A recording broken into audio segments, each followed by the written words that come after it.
साथियों, यहां एक और अपनी संभावनाओं के साथ उपस्थित ये विशाल समुद्र है और दूसरी ओर प्रकृति का अद्भुत सौंदर्य है और इन सब के बीच हम न्यू एज डेवलपमेंट का सिंबल ये विजिंगम डीप वाटर सी पोर्ट है। मैं केरला के लोगों को, देश के लोगों को बहुत बहुत बधाई देता हूं।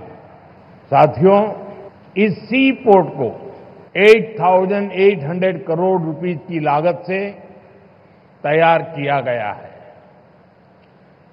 अभी इस ट्रांसशिपमेंट हब की जो क्षमता है वो भी आने वाले समय में बढ़कर के 3 गुनी हो जाएगी। यहां दुनिया के बड़े मालवाहक जहाज आसानी से आ सकेंगे।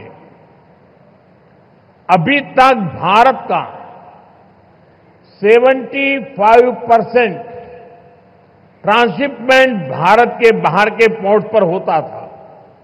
इससे देश को बहुत बड़ा रेवेन्यू लॉस होता आया है।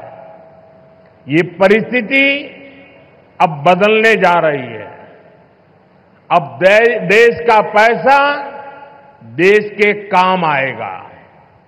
जो पैसा बाहर जाता था वो केरला और विजिंगम के लोगों के लिए नई इकोनॉमिक अपॉर्चुनिटीज लेकर आएगा।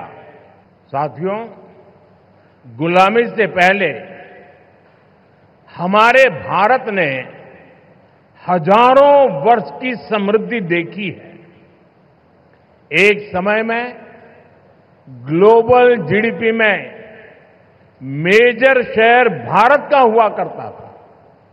उस दौर में हमें जो चीज दूसरे देशों से अलग बनाती थी वो थी हमारी मैरीटाइम कैपेसिटी, हमारी पोर्ट सिटीज की इकोनॉमिक एक्टिविटी। केरला का इसमें बड़ा योगदान था। केरला से अरब सागर के रास्ते दुनिया के अलग अलग देशों से ट्रेड होता था। यहां से जहाज व्यापार के लिए दुनिया के कई देशों में जाते थे। आज भारत सरकार देश की आर्थिक ताकत के उस चैनल को और मजबूत करने के संकल्प के साथ काम कर रही है। भारत के कोस्टल स्टेट, हमारी पोर्ट सिटीज विकसित भारत की ग्रोथ का अहम सेंटर बने। मैं अभी पोर्ट की विजिट करके आया हूं और गुजरात के लोगों को जब पता चलेगा कि इतना बढ़िया पोर्ट ये अदानी ने यहां केरल में बनाया है। ये गुजरात में 30 साल से पोर्ट पे काम कर रहे हैं, लेकिन अभी तक वहां उन्होंने ऐसा पोर्ट नहीं बनाया। तब उनको गुजरात के लोगों से गुस्सा सहन करने के लिए तैयार रहना पड़ेगा। साथियों,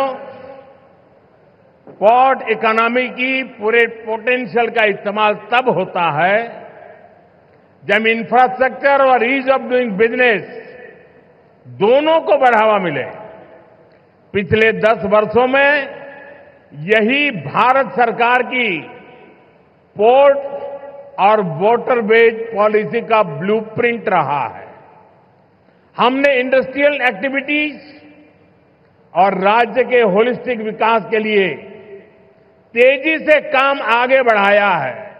भारत सरकार ने राज्य सरकार के सहयोग से सागरमाला परियोजना के तहत पोर्ट इंफ्रास्ट्रक्चर को अपग्रेड किया है, पोर्ट कनेक्टिविटी को भी बढ़ाया है। पीएम गति शक्ति के तहत वाटरवेज, रेलवेज, हाईवेज और एयरवेज की इंटर कनेक्टिविटी को तेज गति से बेहतर बनाया जा रहा है। ईज ऑफ डूइंग बिजनेस के लिए जो रिफॉर्म्स किए गए हैं उससे पोर्ट्स और अन्य इंफ्रास्ट्रक्चर सेक्टर में भी इन्वेस्टमेंट बढ़ा है।